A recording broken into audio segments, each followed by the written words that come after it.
Hello दोस्तों, कैसे हैं आप सब। उम्मीद करता हूं कि सब बढ़िया ही होंगे। एक बार फिर से स्वागत है।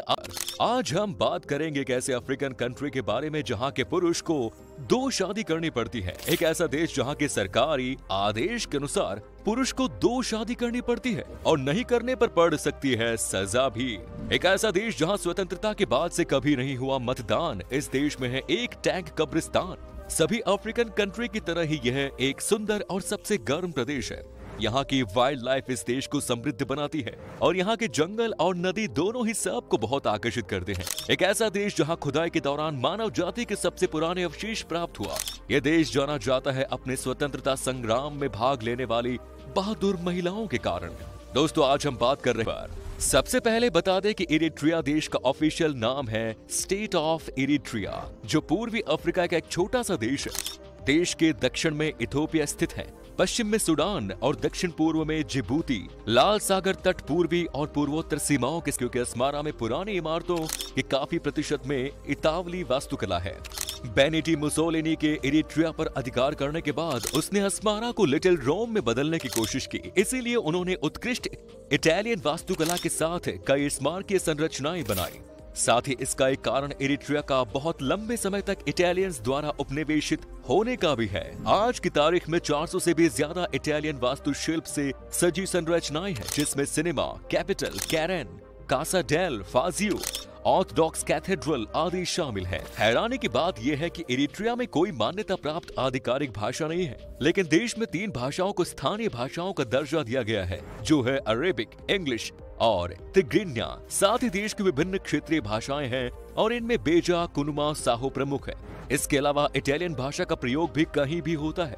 इरिट्रिया में बेरोजगारी एक बहुत बड़ी समस्या है। दोस्तों, एक रिसर्च के अनुसार 2010 तक इरिट्रिया की कुल जनसंख्या का 62.9% ईसाई धर्म, 36.6% इस्लाम और 0.4% लोगों ने लोक धर्म को मानते हैं।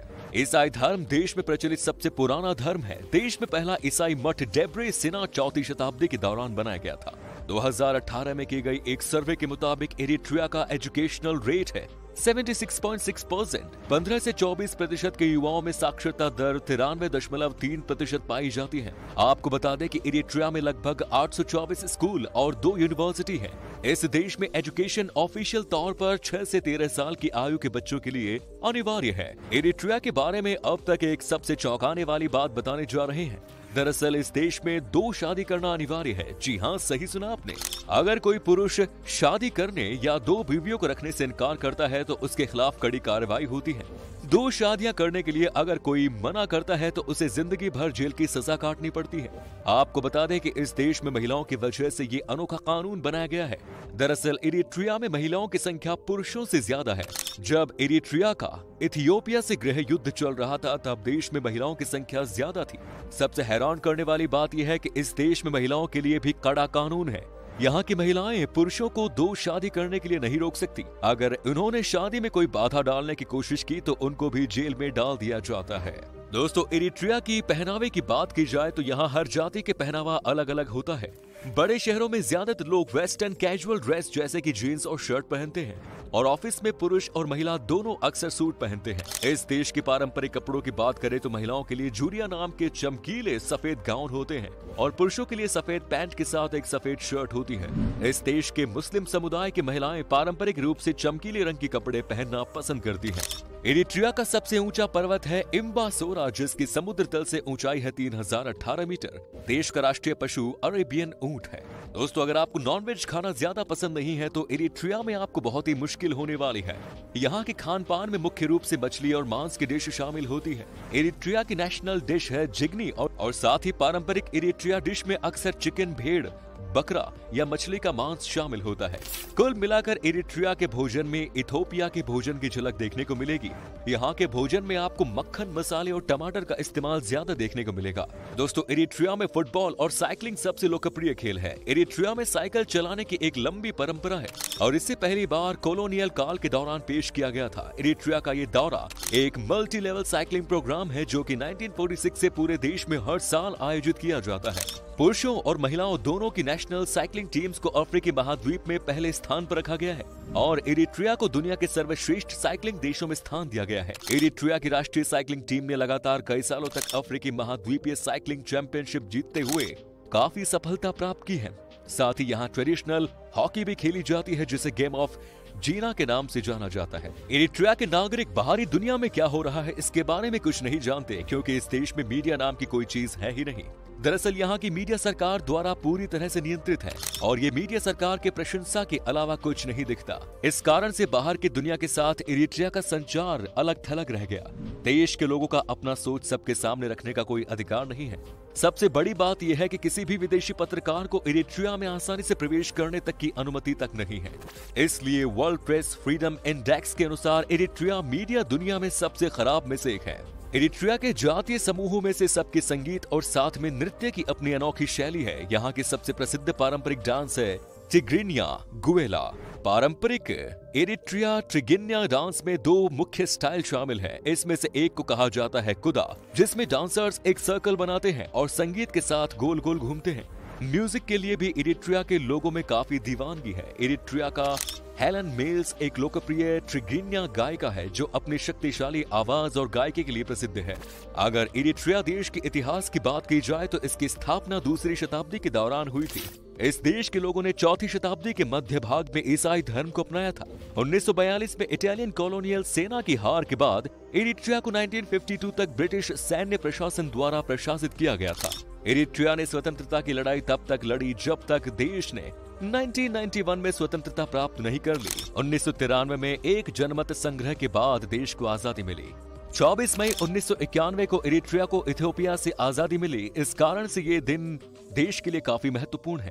अभी देश की सत्ता सिर्फ एक पार्टी के हाथों में है क्योंकि ये देश चीन की ही तरह एकल दल पर आधारित है। यहाँ सिर्फ एक ही party People's Front for Democracy and Justice को कानूनी मान्यता प्राप्त है। दोस्तों, इरिट्रिया की नेशनल असेंबली में 150 सीट्स हैं। ये इकलौता देश है जहां स्वतंत्रता हासिल करने के बाद आज तक चुनाव नहीं हुए हैं और ईसाई अफवर्की 1993 से लेकर आज तक देश के राष्ट्रपति बने हुए हैं। जब भी हम किसी देश के स्वतंत्रता संग्राम की बात करते हैं तो उस देश के पुरुष के संघर्ष, त्याग और बलिदान की कहानी सामने आती है, लेकिन इरिट्रिया के मामले में ये स्थिति पूरी तरह से अलग है क्योंकि इस देश की महिलाओं ने अपने स्वतंत्रता संग्राम में महत्वपूर्ण भूमिका निभाई है। विभिन्न तरीकों से पुरुष सेनानियों के मदद के अलावा महिलाएं भी सीधे संघर्ष में शामिल हुई। महिलाओं ने देश के स्वतंत्रता संग्राम में सक्रिय भूमिका निभाई।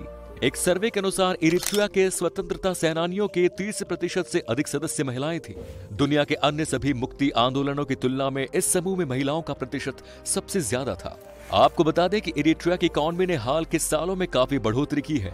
हाल के सालों में सकल घरेलू उत्पाद में 5% से ज्यादा इंप्रूवमेंट हुआ है। इरिट्रियन अर्थव्यवस्था की हालिया वृद्धि का एक बड़ा कारण सोने और चांदी खदान में फुल ऑपरेशन और मासावा में सीमेंट कारखाने से सीमेंट का उत्पादन शुरू होना है। फिर भी यह देश आज भी बहुत गरीब है।